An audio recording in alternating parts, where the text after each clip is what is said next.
don't know what most white people in this country feel. I can only include what they feel from the state of their institution. Now, this is the evidence. You want me to make an act of faith, risking myself, my wife, my woman, my sister, my children, on some idealism which you assure me exists in America, which I have never seen. Welcome back to another episode of Black History for White People, a podcast where we educate, resource, and challenge white people about Black history. I'm Brad, and on today's show are my co-hosts Katina and Garen. Today's topic is convict leasing. We'll begin this episode with a quick recap on what is happening in American history during this time. We'll define convict leasing and then begin to dive into the effects and evolution of convict leasing into our current times. We hope you enjoy the discussion.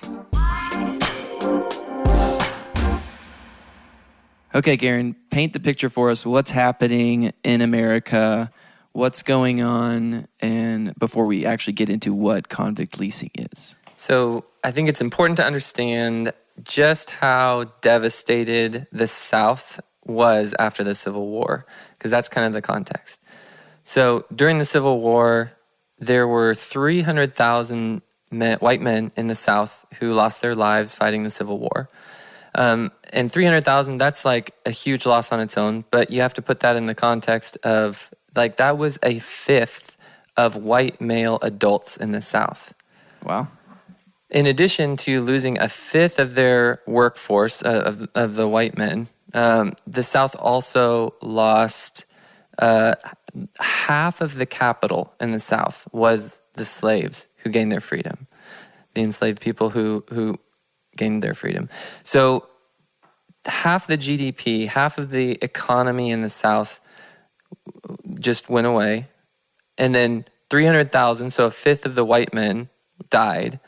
And it would take 40 years for the Southern economy to, like the agricultural production would take 40 years to recover to pre-Civil War levels. So the Southern economy was just in shambles. And also the North was kind of occupying the South for the period of Reconstruction for about 12 years.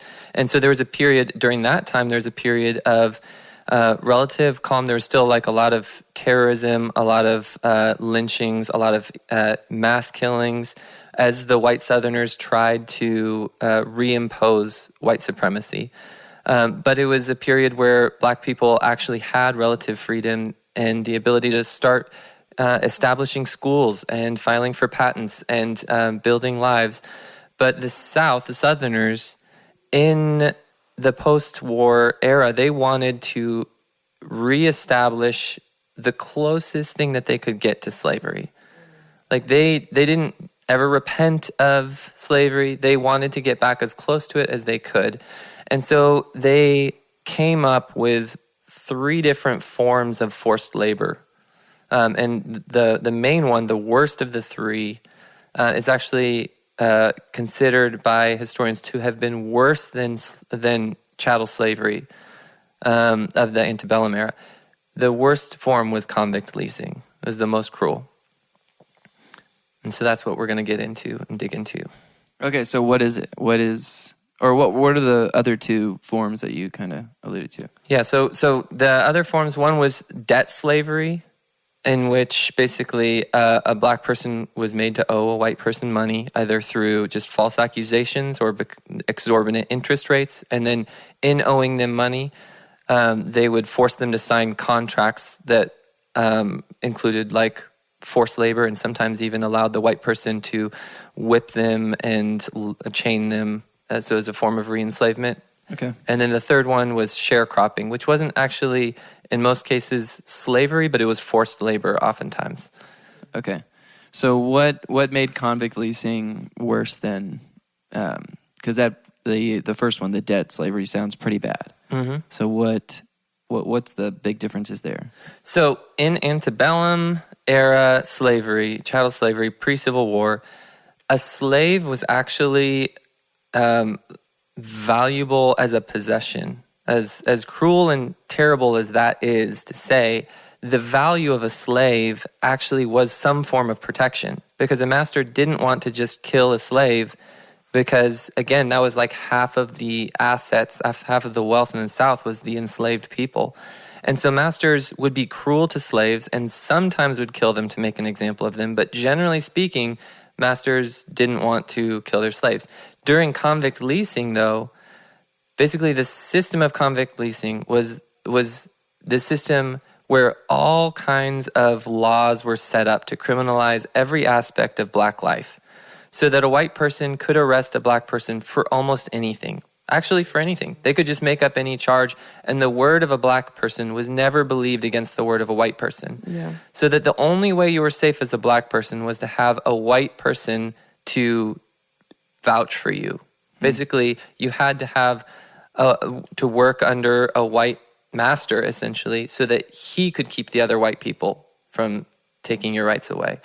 And so then any black person was vulnerable to being accused of any crime, and all kinds of crimes were set up. We'll get into those in a second. And then once accused, they would be convicted and could be sold, or not even sold, but leased, rented out to forced labor in slave mines, in quarries, in lumber yards. They would be leased out into these forms of forced labor. But it's just like you think people take better care of their house if they own it than if they rent it.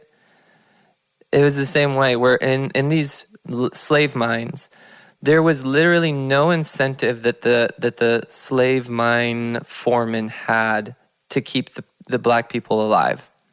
Sometimes mortality rates were 30 to 40% per year. 30 to 40% of the leased convicts would die in a given year in some of these locations because the foreman, they rented them per month.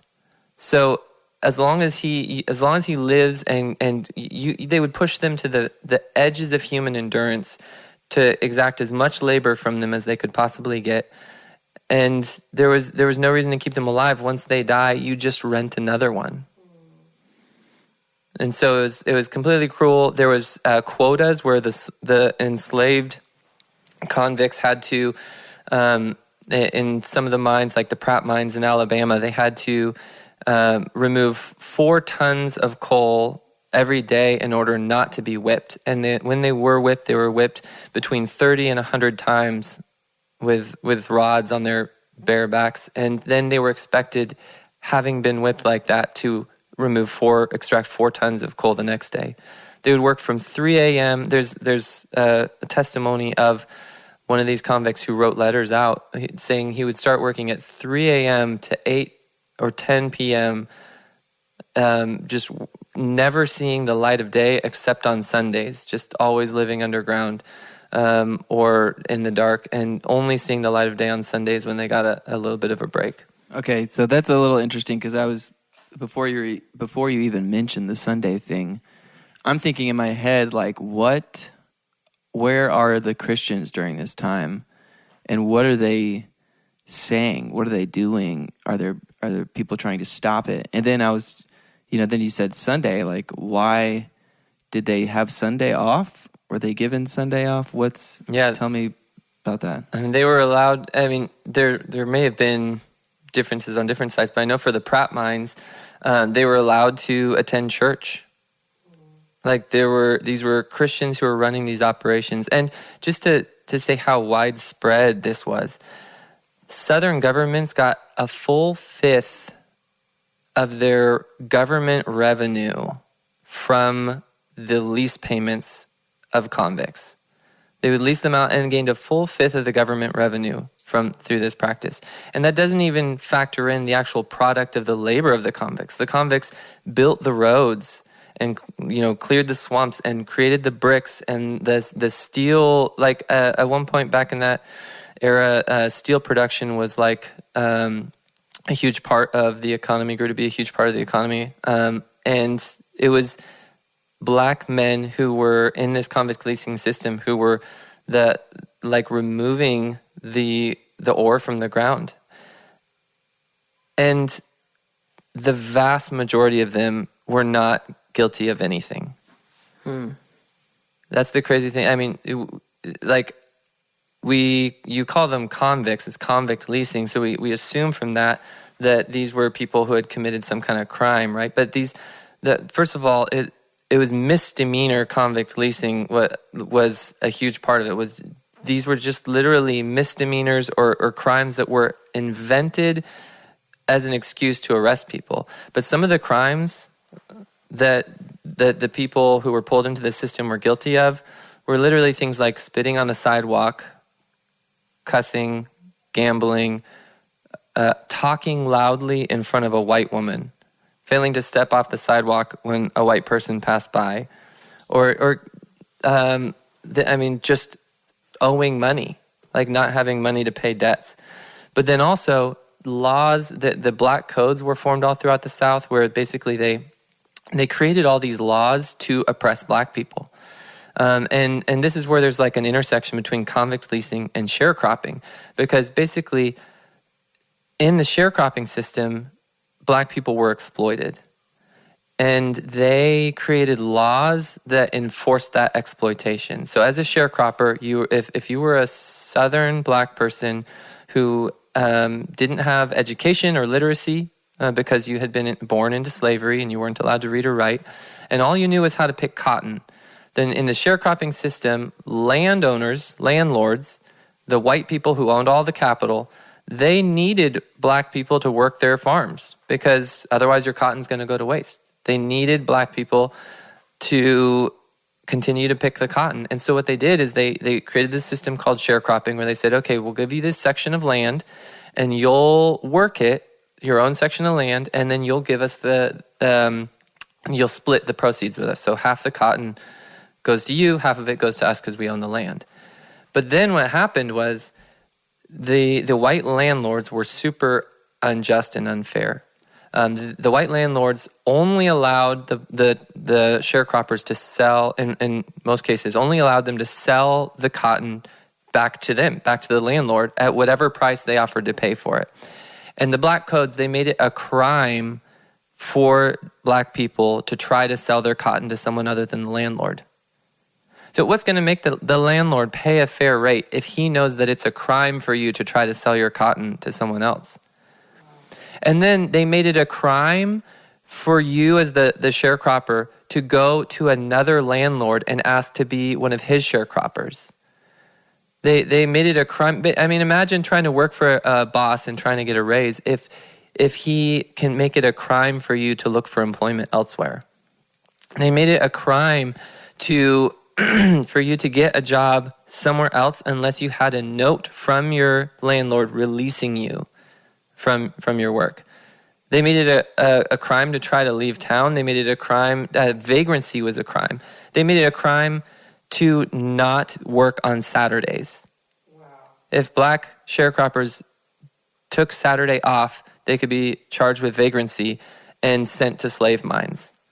It was a way to. It was like these black codes were like tactically precise at trying to take away all leverage and power that sharecroppers had, so that they had to just sit in this unjust system where, I mean, and another part of it, the landlords, the historians think that landlords only even kept fair books about 25% of the time. Like that only a quarter of the landlords even kept fair books. Where as exploitative as the system already was, like the black people had no leverage to demand fair prices for their cotton. And as exploitative as it already was, even then at the end of the year, when it comes time for settlement, only a quarter of the white landlords would even give the black people what they were due. But then there was no way to fight it, because as soon as you tried to start to fight it, the threat that was hung over your head was that you would be charged with one of these crimes, vagrancy or one of the other crimes, and you'd be sent to the slave mines and worked to death. So how long did this happen? I mean, this is in the 1800s? Is that where we're at right now? Convict leasing went for 80 years after the Civil War. Wow. Forced labor in America went through World War II. Like it stopped, or went up to World War II. Convict leasing stopped. What made shortly it after stop? Pearl Harbor. I think a big part of it was that in the wars, like World War II and the Cold War, America didn't want the negative PR of how we treated our black people. And so we tried to, whenever the world was watching us and seeing our hypocrisy, those were the times when we would try to clean things up a bit. Wow. It went for 80 years. And I mean, let me give you some of this. I want to just show you how cruel it was. So this is an example, is the Pratt mines. And I'm going to read a quote here from Douglas Blackman, who wrote the book Slavery by Another Name, which is also a documentary. Placed under complete control of the companies and businessmen who acquired them, the laborers suffered intense physical abuse and deprivation of food, clothing, medical care, and other basic human needs. Guards, rarely supervised, hung men by their thumbs or ankles as punishment. Convict slaves were whipped for failure to work at the rate demanded by their overseers, commonly receiving as many as 60 or 70 lashes at a time. Accounts of men lashed until skin literally fell off their backs were not uncommon. During 1888 and 1889, 7 of the black laborers forced into the Slope No. 2 mine at the Pratt Mines were children under the age of 10. Among 1,100 men brought there, fewer than 40 had prior criminal records. Of the 116 prisoners who died, a large number were teenagers. And if you look at the death registry at the Pratt Mines, it lists off some of the supposed convicts who died there. And just reading a section of that, Arthur Easter, 12, died of unknown reasons. George Woolfolk, 15, died of typhoid after being stabbed in the arm. Malachi Coleman, 16, leg mashed. Luther Metcalf died of unknown causes. John Cotton, arm off below the shoulder. Other causes of death from just one page of the death registry: yellow fever, abscess lower jaw, shot in the neck, shot in the shoulder and finger, right eye out, skull fractured. These mines were cruel. There were no safety precautions because there was no incentive to keep these convicts alive. And they worked them literally to the point of death.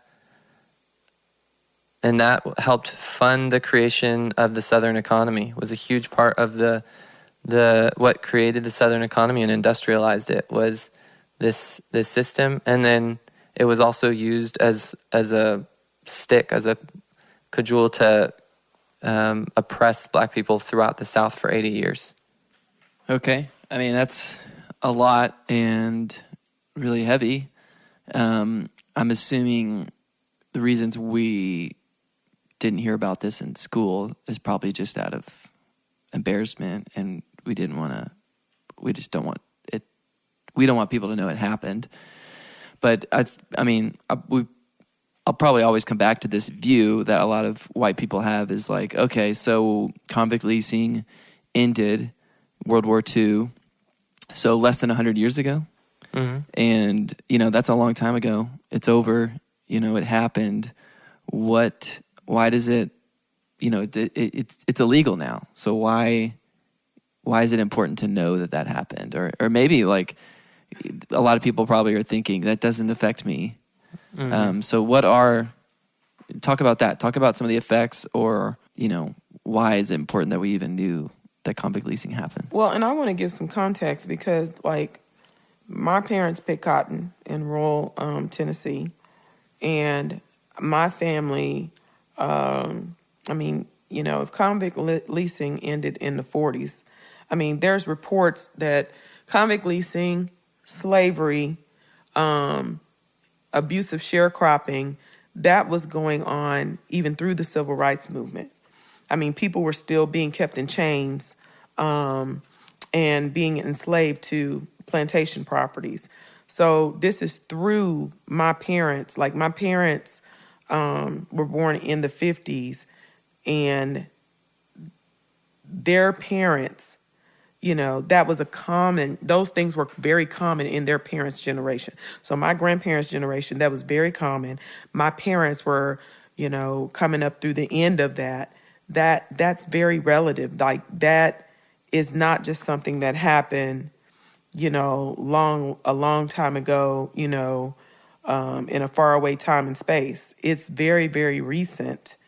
If you look at the impact of wealth, the impact of generational poverty and versus generational wealth and opportunity. Mm-hmm. Yeah, I mean, for our listeners over 50, your grandparents were like, especially if you're from the South, your grandparents either directly or indirectly would have benefited from the system. Or if you're if you're African American as a listener from the South, your grandparents, they were exploited by the system. Yeah. Like there's like I forget if it was Slavery by Another Name or somewhere else. I have this quote that this is a quote from Slavery by Another Name.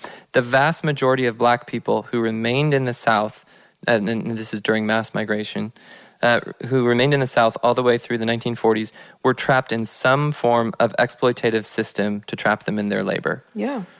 So, I mean, this was part of why black people today have a tenth of the wealth of white people. I mean, part of that was redlining, which we've talked about previously, but part of it was just all throughout the South, black people's labor was exploited. They were enslaved or forced into deals where they made no money. Oftentimes, I mean, sharecroppers, only a fifth of sharecroppers made any money at the end of a year. Yeah. So 80% of sharecroppers at the end of the year, the landlord would call them in and say, like, hey, we had a good year. We sold the product and we had enough to pay for the stuff like the housing and food and supplies that I rented to you. So now I don't owe you anything and you don't owe me anything. And it would be an entire year of labor for the black people with no improvement whatsoever, 80% of the time.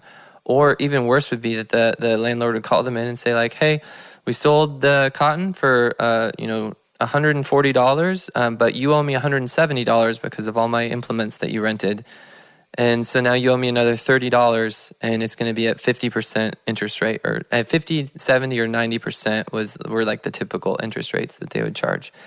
And so then now, if you're a sharecropper and the landlord says, you owe me this money at this exorbitant interest, like that debt would just continue to snowball and you can never get out of it. And if you tried to run, if you tried to flee up north, you are now subject to arrest because you're fleeing while you owe him money. Yeah. And so then you could be sent to the slave mines, or he could say that you owe him money and then take you to court for some offense. And then just oftentimes what would happen, and this was kind of like one of the other forms of entrapment into forced labor, he would say, like, to the court, okay, I'll pay the fine for my sharecropper, and in return they'll sign this contract where they'll agree to give me free labor for X amount of time to reimburse me for the fine. And so the black people would be trapped into working for nothing. And oftentimes those contracts also included lines where the landlord could resell them or could whip them as slaves or chain them as slaves. So it was very literally like a reimposition of slavery onto millions of, there were 1 to 200,000 black people in the South were pulled into convict leasing, which was, think about this, there was 2 million black men who, when slavery ended at the Civil War, 2 million black men, 1 to 200,000 was the number of black men who were pulled into convict leasing. So that's like that's like 5 to 10% of the population. That's like a huge number. But then also that doesn't even account the way that like other people were pulled into forced labor through the threat. And so you have these lapping systems, because we have slavery, which we know didn't end when slavery was supposed to, and went on for decades after, even after, Juneteenth. And then we have convict leasing, we have sharecropping, and we have mass incarceration. So you have all of these overlapping systems that were dependent or overlapping dishonest systems and oppressive systems that were dependent upon the oppressors being honest, in which we know that, there was a lot of dishonesty, because the whole point was to keep people enslaved and keep people in debt and indebted to the oppressor. Mm-hmm. Yeah. And I mean, so one of the ongoing effects of convict leasing is also just the concept of black criminality came about through convict leasing. So black people all throughout the South were charged with all kinds of crimes in order to resell them as convicts to various mines or industrial operations. And so then sociologists started to see like, wow, a third of the crimes being committed throughout the nation are committed by black people, and they're just a subset of the population. It must be that black people are more criminal. And then you had white people who just had like a financial incentive to think of black people as criminal or to be okay with that. You had white juries all throughout the South that had like a financial incentive and a cultural stake in black criminality and seeing black people as criminal, because that's how they were able to, fund their governments. That's how they were able to build their roads and not have to do that backbreaking work themselves. And some of them were stockholders in, the steel companies that were making all this money. And if you own stock in that and you know that it's convict labor that's paying for your dividends, then you're seeing black people as criminal. And that, even after convict leasing ended, that legacy has continued. Well, and the thing is that most white people will say, or many white people will say, well, if it's not happening now, but at some point you have to stop asking or stop saying it's not happening now and wonder why these things even happen at all in a so-called civilized culture that was supposedly started on, founded on Christian principles. So we have a country that we want to idealize, and, we want people to feel a sense of pride and patriotism towards a country that implemented or instituted systems to repeatedly, because it's not just about slavery, even though from Christians, to kidnap a person, the Bible even says, the scriptures even say about kidnapping people and the heinous things that were done to black people, but then the continued campaign, again, of overlapping systems that further oppressed into my parents' generation and even in my generation, when we're talking about redlining. At some point, white America has got to grapple with the truth that black people were oppressed. And, as we're dealing with right now, the government is trying to do this campaign against what they call, critical race theory and revise history in schools and start this campaign against anybody operating in a sense of self-awareness, like Black history, the truth of Black history, the truth of American history. There's just this campaign that's coming from the very top, just labeling it as unpatriotic and false. And I mean, we have this history that a lot of people don't even know, and there's so many receipts.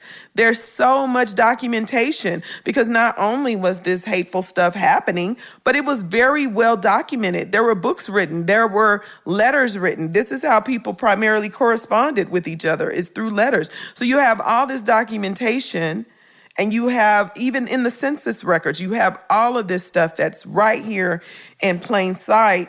And to suggest that black people, we're just making things up just because a few of us or a percentage of us can actually somehow miraculously get ahead of this system. But we gotta grapple with, yes, it does impact you. I can't tell you how many white people I know, like, that are older than me, that have told me stories about the black mammies. Oh, you remind me of, Roberta, and she was my black mammy. I mean, just the craziest crap that people will say.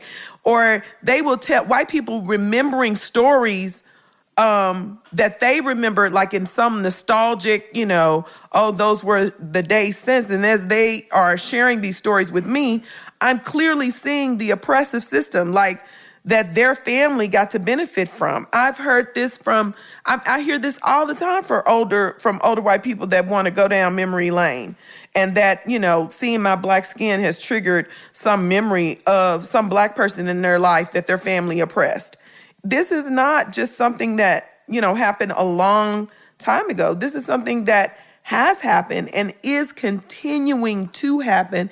And if we claim to be Christians, it is our job to, one, like if we talk about wanting to get to the bottom of, and we're talking to Christians right now, but if you want to get to the heart of the scripture, like all the time that we spend to find out the truth of the scriptures and to label things as theologically sound and biblically accurate, how then can we just throw away history and not want to get to the truth of of actual history, which history and the Bible, like the Bible is the most historical document that's ever been written. I mean, people take the Bible and they go, even non-believing people will take the Bible and go on archaeological digs, and the Bible is historically accurate. It's not just a bunch of fairy tales. It's a story. It's a book of accounts that is historically accurate.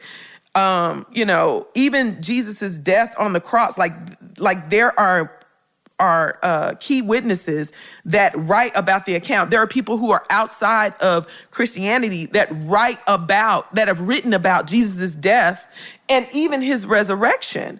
And so then we want to take the actual history of America and revise it and deny it and make it like it was something that happened, thousands upon thousands of years ago, when it happened up through my parents' generation into my generation.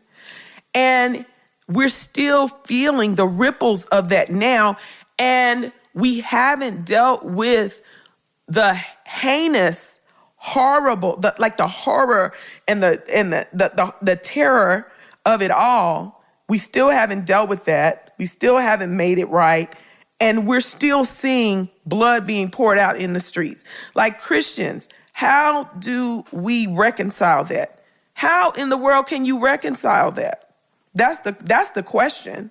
Like, we are spouting off all this historical stuff, the stuff that you can go to the library and see and read for yourselves. What are we going to do about it? Mm. And you hit on something I want to make sure that we don't overlook this too quickly. But I think it's important to realize that you can still love America. It is not bad to love America. I think there's a lot of things in this country, and not even comparing it to other countries, because I think a lot of people are going, well, you can look at, there's countries where they'll just kill you for anything. And it's like, let's just take all the other countries out. There's a lot of great things about America.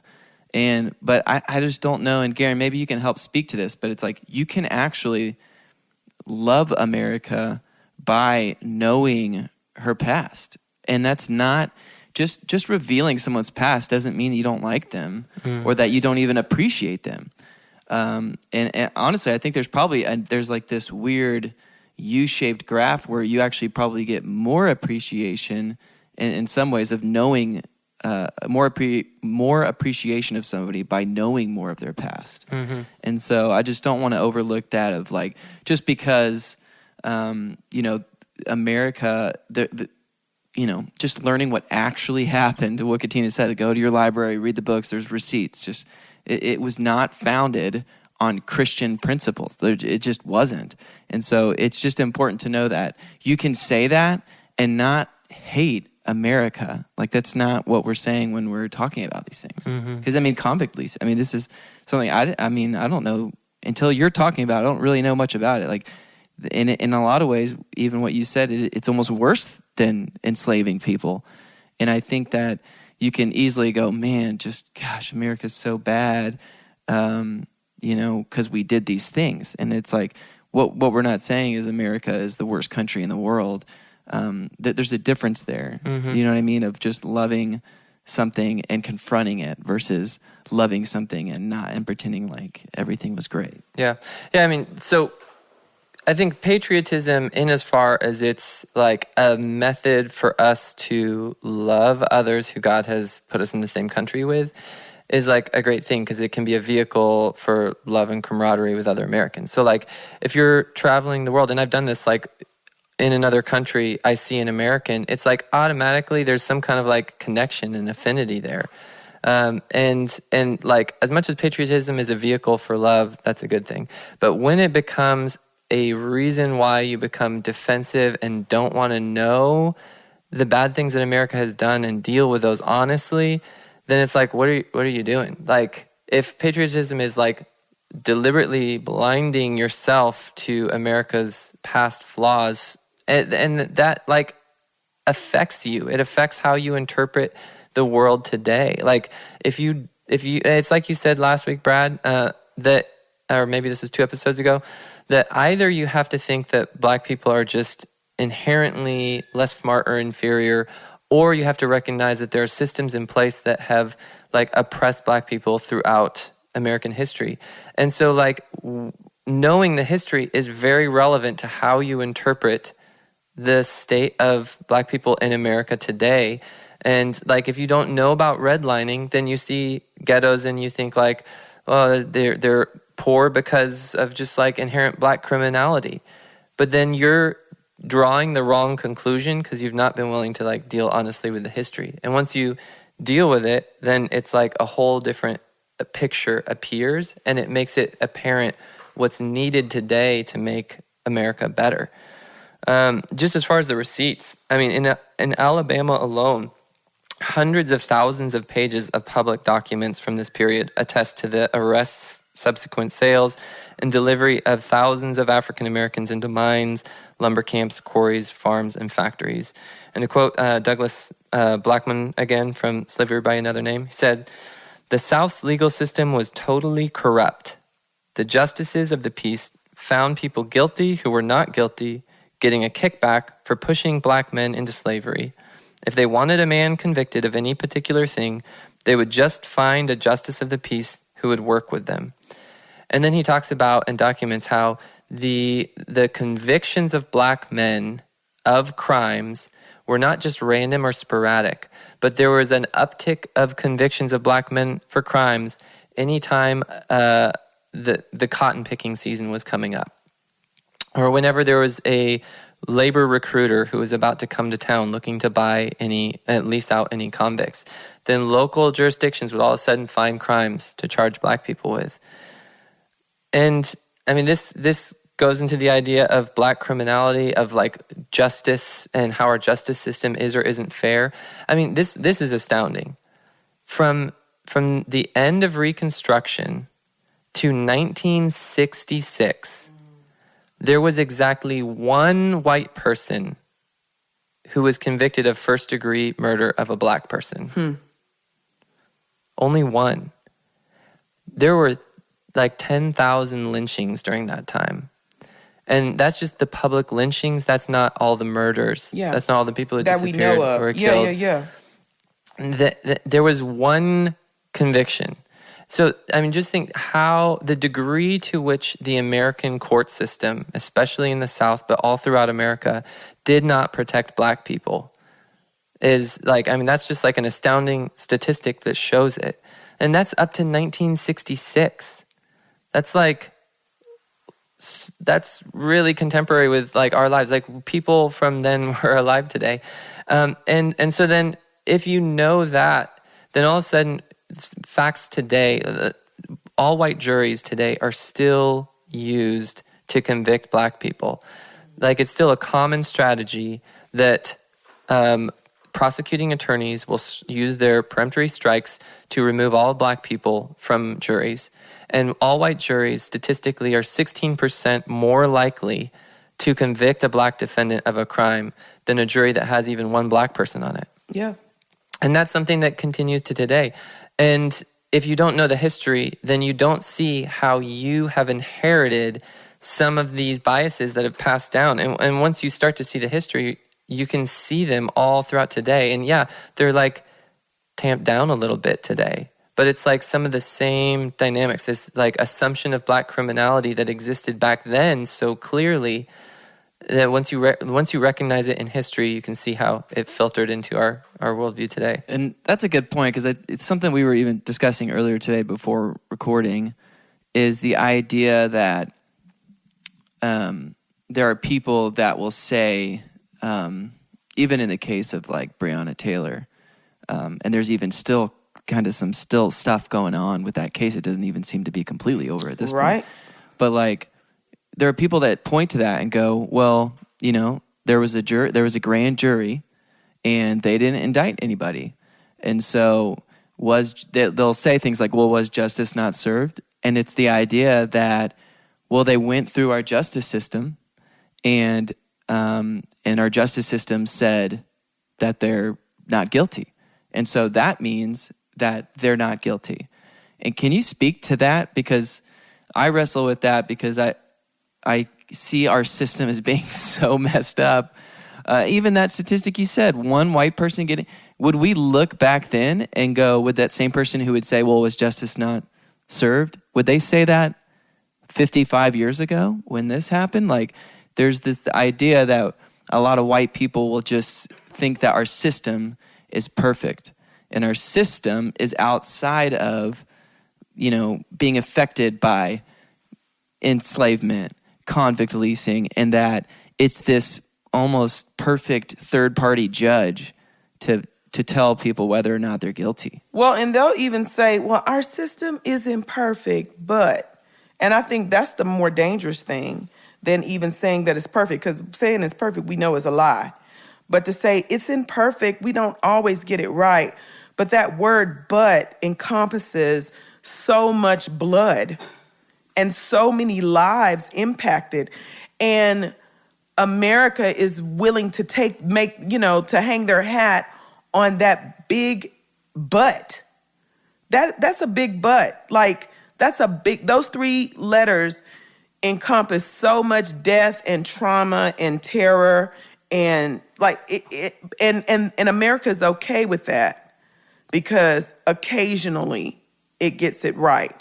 And that makes the justice system that's been created to oppress Black and brown people, because it's getting better, that's another word, like that makes it okay. And so it's more dangerous that knowing that it's not perfect, but pointing to a handful of cases where justice was kind of served and just omitting. I mean, because you're talking about one person being convicted. Emmett Till's murderers weren't convicted, and he was a 14-year-old child. Mm-hmm. I mean, there's children that were taken to the gas chambers in prison during that time. No one, like, there prison systems that killed children in the so-called name of justice, and one person. I mean, that's crazy. Mm-hmm. And I even think even the Back the Blue rally that we went to, I mean, we heard it over and over. Are there bad apples? Yes, there are bad apples. I mean, I think one person even gave us it's like 1 in a dozen. And I think like a 1 in a dozen in our police department is not a good percentage of having bad. I would even say, maybe if that person, even if we actually said, hey, you just said 1 in a dozen, just, that means this percent. Would you be happy with that percentage of police being bad apples? And it's this idea that, we want justice, but it's like, I think I wrestle with like, how do we get justice through everything that has happened since 1619? How do we get justice? It's such a huge, complex problem, and we can't even get past the system is the system is bad. Mm-hmm. Yeah, and I mean that is a big question, and it's not something that like we can fully answer here. But I think for sure we need to have massive change. And like that should be something that we can all get on board with. And like honestly, I'm just gonna. Well, and we need to start by telling the truth. That's the thing. We need to start with integrity and honesty and tell the truth about what happened. and what's happened and what's happening. I think like we can't just start tearing down systems until we acknowledge, the truth of it. And that's where America has just refused to start. I mean, just imagine 1866 and Black people crying out for justice and, well, we freed y'all. And then, move a few years later and Black people are trying to vote and they're killing, they're executing voters, people who are trying to vote. But we freed you, and then redlining. But we don't have, y'all can drink from the same water fountain. It's crazy. Mm-hmm. Yeah, and I'm just going to, come out, I don't need you as the listener to be at a point where you agree with me on this, but I'm just going to, put a flag down and say, for me, there's no question that some form of reparations are needed.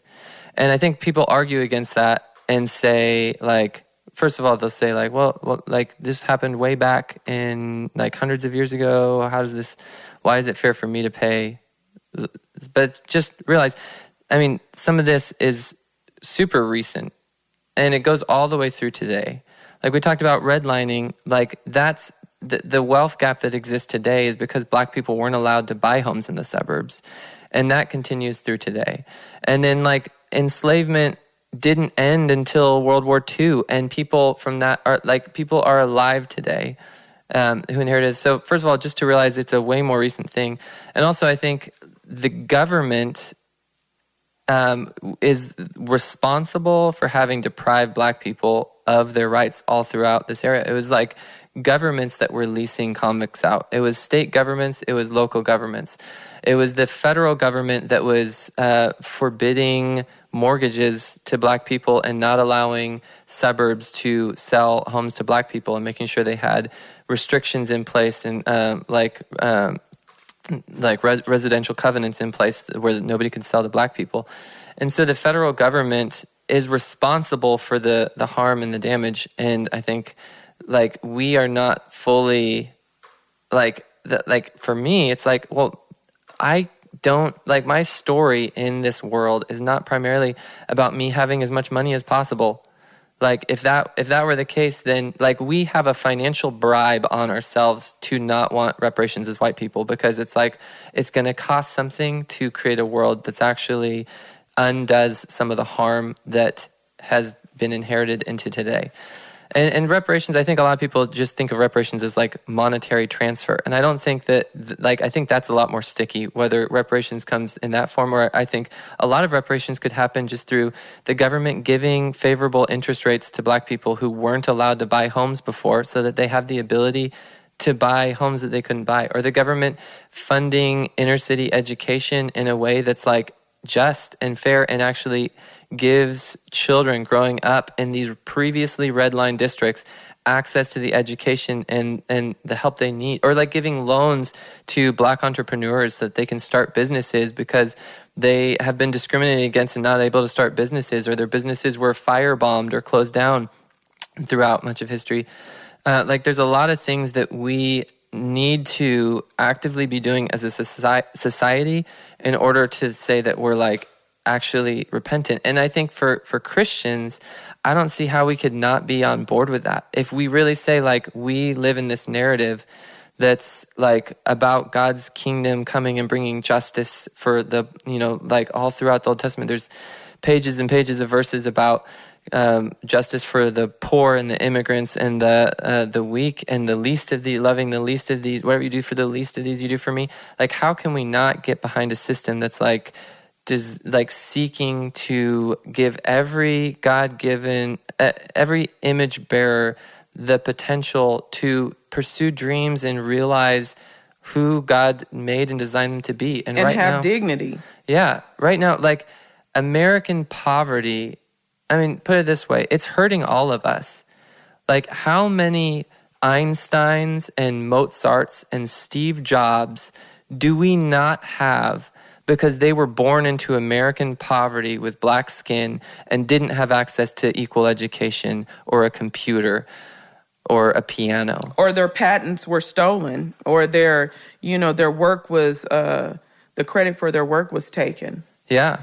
And so are you because I have a few things that I'm going to go. read. I want to hear what you have to say. Well, and I want white people to think about this. Black people, when we're talking about reparations, we're talking about black people being paid back for the taxes that we paid, to be oppressed. Black people were paying taxes, and black people were paying with their bodies, with lifelong inherited slavery and servitude.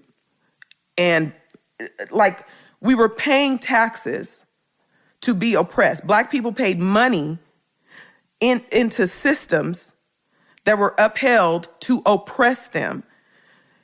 Black people paid taxes and money and engaged in commerce that upheld officials that they couldn't vote for because of voter suppression laws.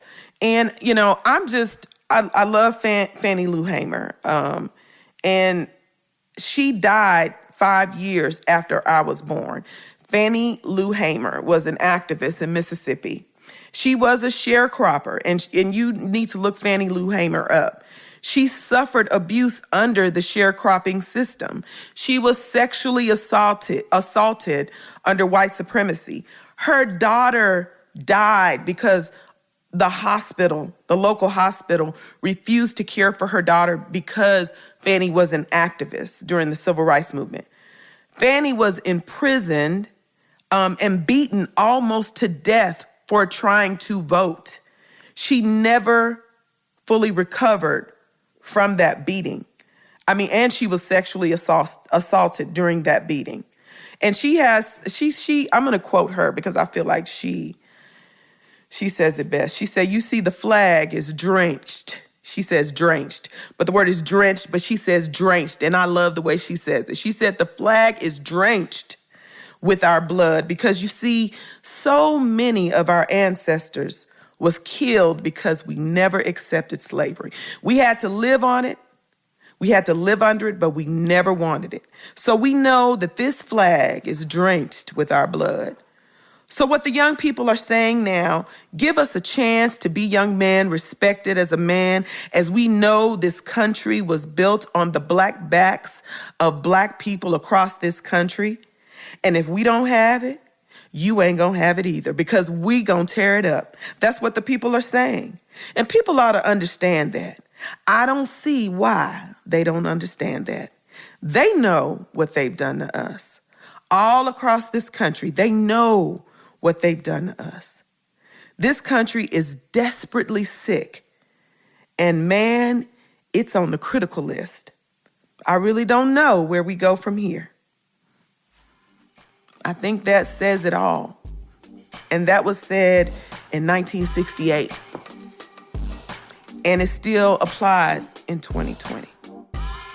Thanks for listening to this episode. If you're looking for more information on what we've discussed, take a look at the show notes or go to blackhistoryforwhitepeople.com. We want to say thank you to all of our patrons for supporting us. For $5 a month, you are able to vote for future topics, listen to unedited interviews, submit questions, and more. You can check us out at patreon.com/blackhistoryforwhitepeople. Next episode, we will be interviewing one of our friends, Adam Thomason. We'll leave you with this caption from a photo that shows dozens of black children standing in a field with farming instruments in hand. The caption reads, "Black orphaned children and juvenile offenders could be bought to serve as laborers for white planters in many southern states from 1865 until the 1940s."